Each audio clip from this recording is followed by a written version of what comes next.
If you're looking for a two-way center for the 2024 NHL Draft, look no further. The prospect spotlight is on Jett Luchanko for today's episode of Locked On NHL Prospects.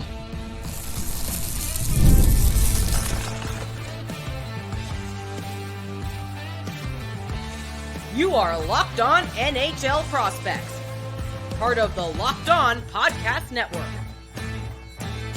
Your team every day. Hello, welcome back to Locked On NHL Prospects, part of the Locked On Podcast Network, your team every day. On this podcast, we break down everything prospects related for you 5 days a week, Monday to Friday. I'm Hattie Kalikesh, Director of North American Scouting for Dobber Prospects, joined by Sebastian High, Head Scout and Director of European Scouting for Dobber Prospects. And on today's show, we'll be breaking down Jett Luchanko's game in detail. Jett Luchanko's been playing with the Guelph Storm all year. This year is a really interesting prospect with a really interesting profile for the 2024 NHL Draft. We'll give you the highlights on him, how he plays, his size, handedness, all that stuff, and the puck skills in the first segment. In the second segment, we'll look at the more intricate stuff, the decision-making, the habits, the toolkit with Jett Luchanko. And in our final segment, we'll look at the profile, the projection with Jett Luchanko, and which team would be the best fit for him at the 2024 NHL Draft. But before we get into any of that, today's episode is brought to you by FanDuel. Make every moment more. Right now, new customers can get up to $150 in bonus bets with any winning $5 moneyline bet. That's $150 if your team wins, so visit FanDuel.com/LockedOnNHL to get started.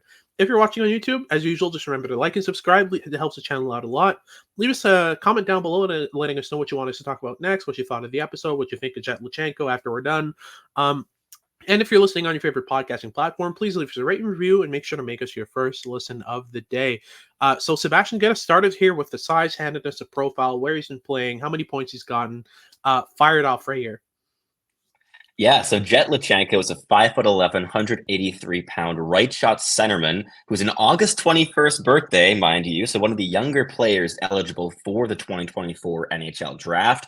And he played with the Guelph Storm, as you mentioned, all season long, playing in 68 regular season games, logging 20 goals, 54 assists for 74 points, which was excellent production and was really ramping up as the season progressed. His progression over the course of the season is one of the big reasons that he is quite highly ranked at this stage. His trajectory is going upwards pretty steeply, which is very promising with his development.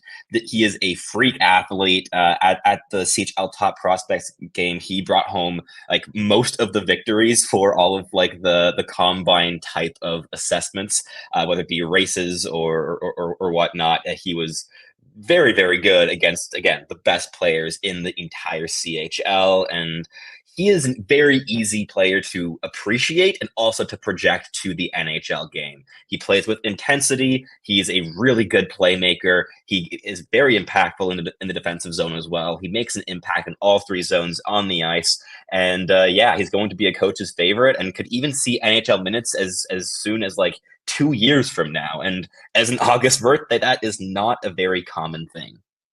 Absolutely, yeah. What makes it really interesting regarding the CHL All-Star Scouting Combine was the type of competitions that he won. So he was top in reaction time with the puck, which is something that I love that they track. He was top 3 in reaction time without the puck. All the mobility factors in all 4 directions. He was top 3 or top 5 in. So in terms of total aggregate score, he ended up top in the entire class, above like Sam Dickinson and Zane Parekh and other like freak athletes in this draft, including Cole Baudouin. Those guys who are like, we know these guys are freak athletes, and Jett Luchanko had the best aggregate score of all of them. I feel like it's really interesting that he's got the physical skills in terms of skating ability and all that, but he's also got the mental skills in terms of reaction time and awareness and vision and all that stuff. But let's start with the puck skills here real quick regarding Jett Luchanko's game. And I think we can start with the playmaking ability, because for me, that's a big standout trait with Luchanko.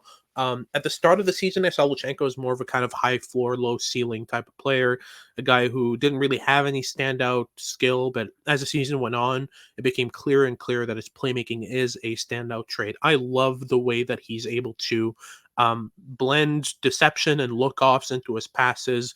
He's able to connect through multiple layers. He can pass at the back door from the half wall on the power play really easily. These are important skills to have at the NHL level, and I think they're aided by that really high-end reaction time. I think that it does great things for his game. It does great things for his ability to be a good playmaker. So for me, the playmaking gets a 7.5. It's a big standout trait in his game. But this is where things kind of fall off puck skills wise, I would say. What do you think of the shot? Because I mean, he scored 20 goals in 68 games this season with the Gulf Storm. It's not the best team, but at the same time, he had a lot of opportunities from dangerous areas and just couldn't convert on them, right? Yeah, like I'd say that the raw shooting mechanics are probably like a 4.5 grade in our grading scale, so slightly subpar in terms of NHL projection. Yeah. And a lot of his goals came from, as you mentioned, like quick reaction speeds, getting to the dangerous areas of the ice, getting around that slot. He's very middle driven. He's not at all afraid of getting to those gritty areas or initiating contact. And that quick reaction time allows him to tip pucks when he's doing flybys in front of the goal, or get quickly to rebounds with his high motor and good skating mechanics. But he scores those types of dirty goals rather than sniping pucks off the rush, for instance. Yeah. It doesn't have the most accurate or heavy release in the world. It's decent enough. Like, he's going to score some goals in the NHL for sure, but it's not going to be central to his offensive projection. It's going to be the playmaking that drives it, on top of the motor, the intensity, the habits, and those skating mechanics as well. So I don't think that the goal scoring is a massive strength here, but he will still, like, I think he's very adaptable offensively. So he's going to find ways to score goals despite that lack of high end scoring ability. But the handling skill, I think, is also a thing that's probably around that same tier, maybe a little bit better than the shooting mechanics. But in my book, it's probably like a 4.5, 5 grade. Would you agree with that? It depends on what you put in that category. In terms of pure stick handling skill and creativity, definitely below par. But I think there's one thing he does really, really well that's going to translate really, really well, and it's ability to corral pucks off retrievals. I don't think he has any problem at all taking a hard rim pass or a hard dump in and just stopping it right on its stick and making a play. That for me is part of handling skill. The ability to corral a puck either off a pass, off a dump in, regardless. His ability to catch pucks is really, really good. His ability to handle them, his ability to deke them, to move pucks quickly through a stick handling skill isn't the best, but that specific thing makes him pretty translatable. And I think he's going to have no problem retrieving dump ins or catching pucks in transition and making plays. I just think he's a one touch play type of player, which I like. It doesn't usually translate to high end top line potential. The guys that are able to deke the lights out, who are able to go end to end, those guys usually have better chances of being true bona fide top line play drivers. I do also want to talk about the skating ability because I think it's one of the best in the draft with Luchenko. He's not necessarily the fastest. He's not necessarily the guy who's going to blaze through the neutral zone with high end speed, but the mechanics are really solid, and that makes him really difficult to push off of pucks when he gets going. He's got good acceleration. He's got good agility. He's got good balance. He's able to kind of catch pucks in motion, so he doesn't need to slow down in order to catch a puck, in order to make a pass, in order to shoot. He's able to do all this within his motions. So even though he doesn't have that Luke Misa, Andrew Basha, like high end skating speed, his ability to move, his ability to make plays at high speeds is what makes him so effective, and that's why a lot of the things at the combine that he did so well were done just as good, if not better, with the puck than without it. So reaction time, skating speed, backwards mobility, all of that remained the same or got even better with the puck, and that's a big, big thing for me. And last but not least, I do want to talk about the physicality because it is something that I've grown on with Luchenko. He was listed early on this year at Elite Prospects as being like 5'10", 168 pounds. That's absolutely not. I think they've updated it from what I see here. He's at 5'11", 183 pounds, Yeah. which I think is a bit more reflective of what he looks like on the ice and how he plays. This is a player who consistently initiates contact. This isn't a player who lets contact come to him and then figures it out from there, because usually players like that, they'll get clobbered at the NHL level. Luchenko not only initiates contact, he baits contact. He forces defenders to try to hit him, and he reacts off of that. So he's always baiting a player into doing something onto him when he's retrieving a puck, when he's protecting the puck below the goal line. So for me, those are like the big two elements of his game, the skating and physicality. So the base of physical skills is what makes Luchenko such an interesting prospect. But that's our first segment. We'll get into the second segment. We'll talk about the toolkit, the habits, the decision making, more of the intricate stuff in Luchenko's game. But first, a quick word from our sponsors at FanDuel.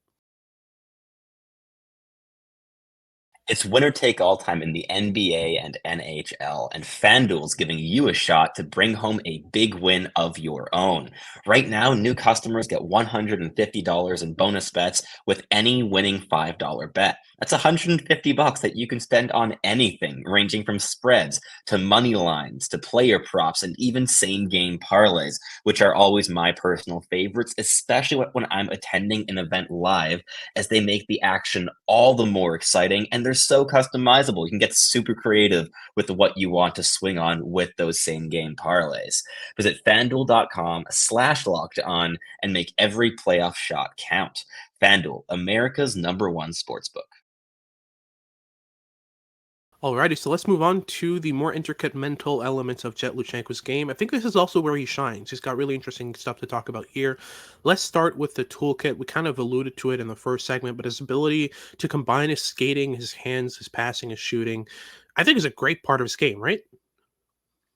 Definitely, especially the combination between his feet and his playmaking ability is a clear standout. And I'd also throw in the intensity and motor in that same category as well. He's able to like very comfortably use his skating to create some space for himself, to open up passing lanes, and he can hit them so accurately. He's very deceptive as a playmaker as well. He hangs on to pucks longer than many CHLers do when they have open passing lanes to deceive defenses and try to like pry open even more dangerous passing lanes than what is initially available to him. And he's very, very intelligent, and he's able to leverage that intelligence in tandem with that handling with the skating ability, with the playmaking ability at his highest paces as well, which is super important.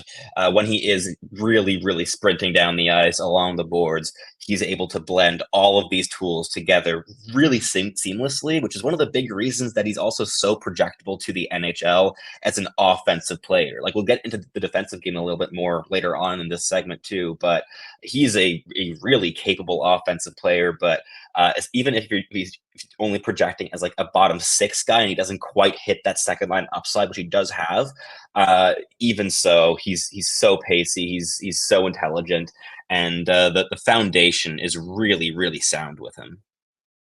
Yeah, that's what makes him so interesting. It's just the base of tools with which he can work.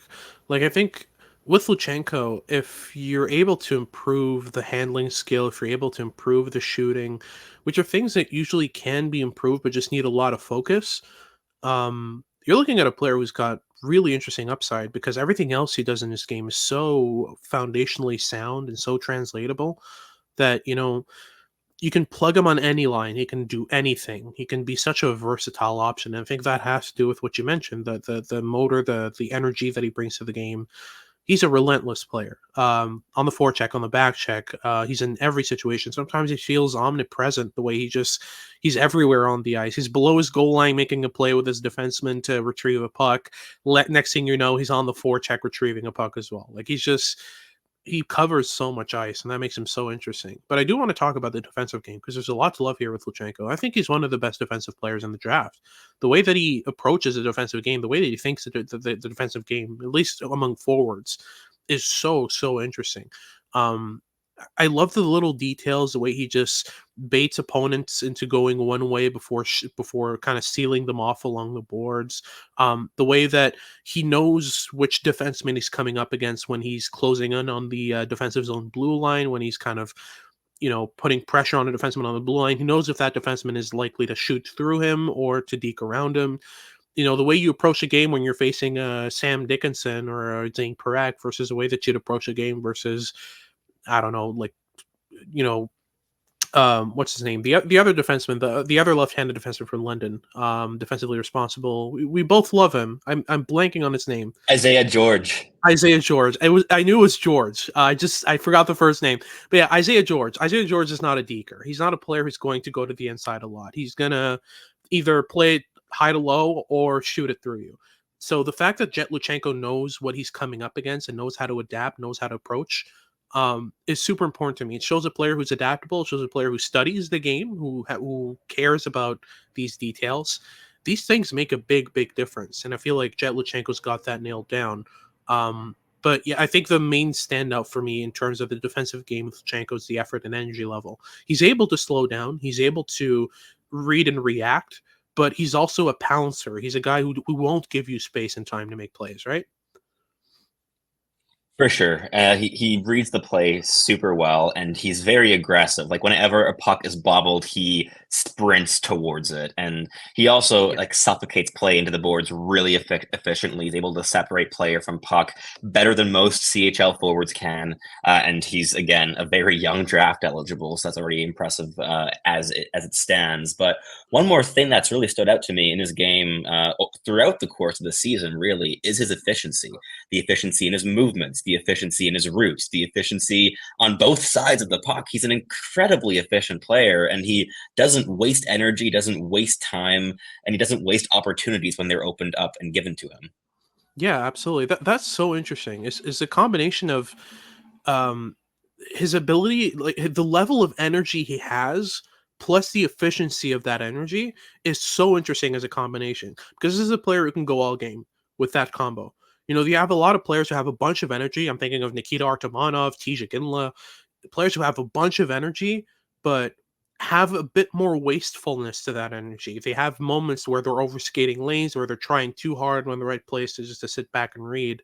With Luchenko, he toes that line so well that it makes it really hard to outwork him because he always has a bit more in the tank. He always has a bit more left in his reserves that he can delve into when the game needs it. It is really unfortunate that we didn't get to see enough of Luchenko in the playoffs. I think that Luchenko would have been an interesting player to see go long in the playoffs. I would have loved to see him against the likes of, Oshawa and London in the finals or that kind of thing, because that would have been really interesting to see where he sits in terms of his ability to go on long runs, to play big minutes for his team and all that good stuff.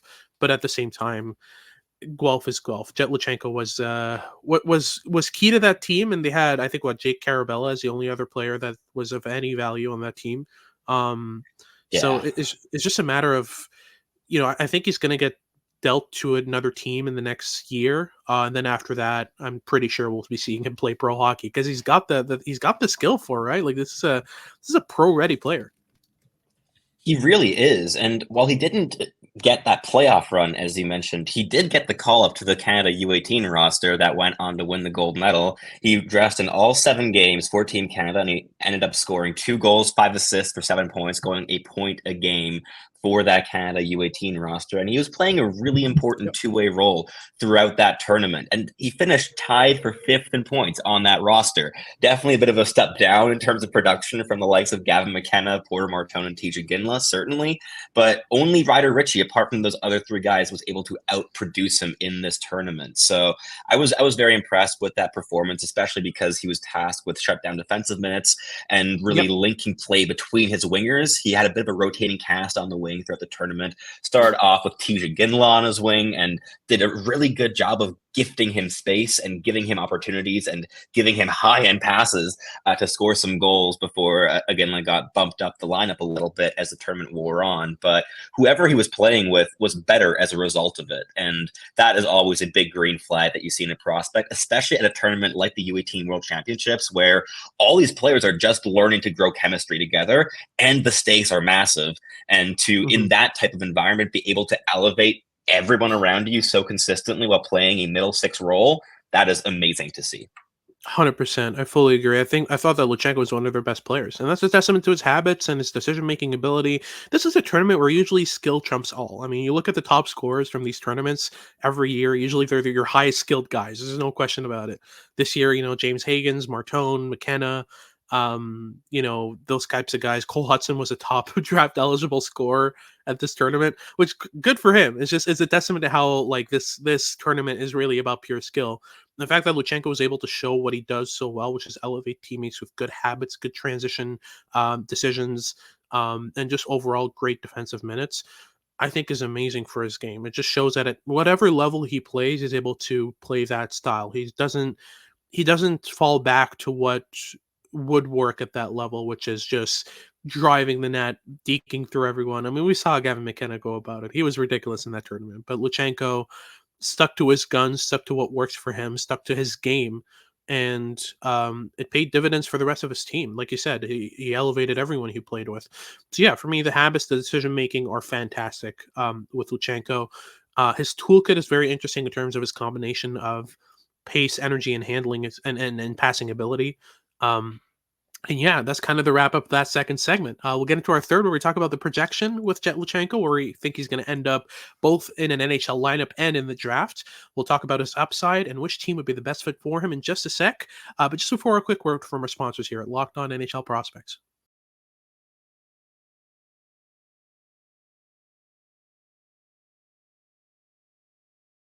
Alrighty, so let's close things off here with our final segment. We'll be looking at Jett Luchanko's projection, both in terms of where he ends up in the NHL draft and where he ends up in an NHL lineup.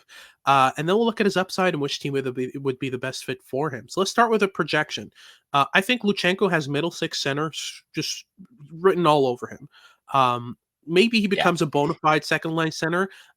I think it's more likely that it becomes kind of a middling second line center with the potential with at worst being kind of like the best 3C in the league. I think that's a more likely outcome for him. But what do you think about his odds of being a full-time top sixer in the NHL? Do you think that's likely?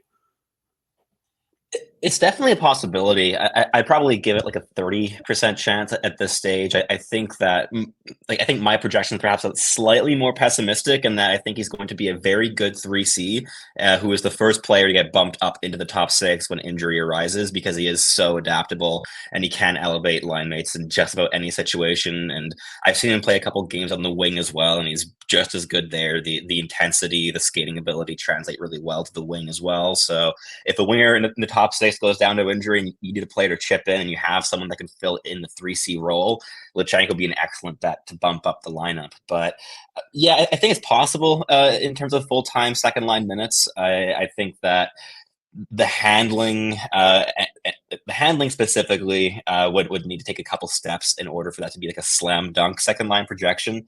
But I could see it happen. He has all these habits, as we've been saying, right? The question, I think, remains a little bit of how long is the runway for a player like Luchenko, who is so refined, who is so polished, who is certainly very young for the draft class, as we've been echoing this entire episode long. But the style he plays, the way he plays, is so refined and polished. And I think in order to take that next step up to unlock that like real big top six potential, you're really going to have to delve into the nitty gritty of the puck skill specifically.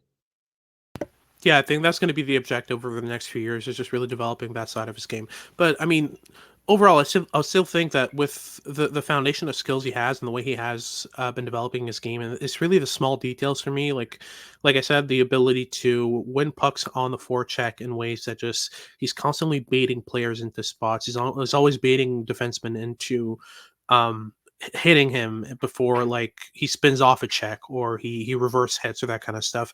His ability to control what his opponents do is what makes him so interesting for me, and what makes me think that this could be a top sixer. I still think that the value lies more in the middle six, more likely as like I said, a kind of a lower end second line center or high end one of the best 3Cs. But in terms of value also on special team units, I think I could be a good top penalty kill second power play guy. I think that, especially with his passing ability from the half wall that I've seen this year with Guelph, it's been really interesting to see him go about it.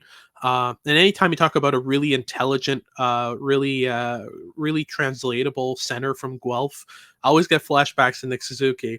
But they're different players. I think that Nick Suzuki was very much a skilled guy who had a lot of brains, who had a lot of intelligence, but just didn't have the foot speed, didn't have the physical foundation. I feel like it's the opposite with Luchenko, where he's still a very intelligent center, but he's got the physical foundations and lacks some skill. And I think that, as that develops, I feel like you can get something really interesting out of Luchenko long term. But in terms of upside, as we mentioned, I think top six is the real upside, but the odds of it aren't as likely. I think it's more likely we see Luchenko in the roles we've already mentioned. But in terms of NHL fit, I think we could go a lot of different directions here, but I think at the end of the day, we're talking about a contender in the 20s. I'd be very surprised if he slips out of the first round, right? He's not going to slip outside the first round. I'd be shocked. There is one team that to me just screams Jett Luchanko, especially after a little trade that just happened a couple days ago. A very odd trade between the Chicago Blackhawks and the New York Islanders, where Chicago moved up from 20 to 18 and from like 54 to 50, and then paid like the 61st overall pick to do so. I think that the Islanders at 20th overall would be licking their lips over the possibility of adding Jett Luchanko, who is everything that they value in terms of athleticism, defensive capabilities, two-way skill, intensity, refined, projectable type of player who's going to be a middle six guy for a really long time. And we haven't seen the Islanders pick in the first round for like God knows how long at this point. It's been years. But I think that Luchanko would be exactly the type of guy that Lou Lamoriello would spend a first-round draft pick on. Yeah, absolutely. I mean, this is an NHLer. Like, there's no doubt about it. And Lamoriello, with the first round pick in what, 4 years, I think is going to want an NHLer. Like that's inevitable. And I think that Luchenko's about as certain as you get at that stage in the draft. Obviously, if Michael Bronzek Newgard isn't available, because like you've already said about that prospect, he could have played in the NHL this year in a fourth line role. Wouldn't have been the most effective, but he could have played there. With Luchenko, what's really interesting as well is how quickly he's going to be ready. I think that this is a player, like you said, within 2 years should be ready. I think if any player outside of the top 5 makes the NHL off rip, it's going to be Luchenko. Kind of like a Felix Ungursorum situation, at least, where he makes camp until the last day and then gets cut or something like that. I think that that's a likely outcome for Luchenko. I think that he's got a lot of the things that work at the NHL level. We saw guys like Easton Cowan, almost make the roster in their draft year as well. This isn't something that's out of the ordinary, especially for players that have so many translatable skills, who have the ability to forecheck, the energy level, the skating ability. Like Luchenko has NHL tools, and a lot of them, and a lot of the NHL tools he has are things that you need at least as a foundation to make the NHL. You need to be at least a good enough skater. You need to be a good enough forechecker. You need to have enough energy. Luchenko has that, so I think that there's a non-zero chance he makes an NHL lineup off rip. Like he's gonna be he would be my bet if anyone outside of the top 10, top 15 would make it. In terms of other fits, though, outside of the Islanders, who do you think would be a good idea in terms of projection here? Let's say between 20 and 25 for Jett Luchanko. I mean, the Colorado Avalanche, maybe. They love players in this mold. They went with, they went with Callum Ritchie last season, who is kind of up this alley as well in terms of high IQ, good tools, playing like very big minutes on a team that isn't the strongest in the world. And obviously that changed a bit this season, but the Oshawa Generals last year were not the greatest. I think that could make sense. Even the Ottawa Senators picking at 25th, that Luchenko is very much up their alley. They've liked spending their draft picks on guys like Ridley Gregg in the past, and obviously a little bit different in terms of projection. I think that Gregg has a bit more raw skill, and obviously as a winger. Actually, no, he's played center too, actually, hasn't he, Ridley Gregg? Yeah. But Luchenko's up that alley as well, right? So I think that those teams would make sense. But is there any other team that you could see making that swing? And is there any team inside that top like 20, top 15 range that could like reach for a guy like Luchenko? That's interesting. I would say if a team is really looking to solidify their center core, I think this is the route to go. The Chicago Blackhawks have Connor Bedard. They're going to have they're going to have Frank Nazar and Oliver Moore fairly soon in that combination, and two of those are going to be playing center for sure. So that's probably your first and second line centers kind of sorted. But for me, if they want to add a third line center, a bona fide third line center, and just kind of solidify and clarify their center core for the next 10, 15 years, I think Jett Luchanko would be a great option at 18 with the pick they got from the Islanders. But it does depend, because I think that they could also get some pretty decent value at 30. What was it? The other pick they have 34, 35, something like that. Their first 34. Their first 34, yeah, their first second round pick.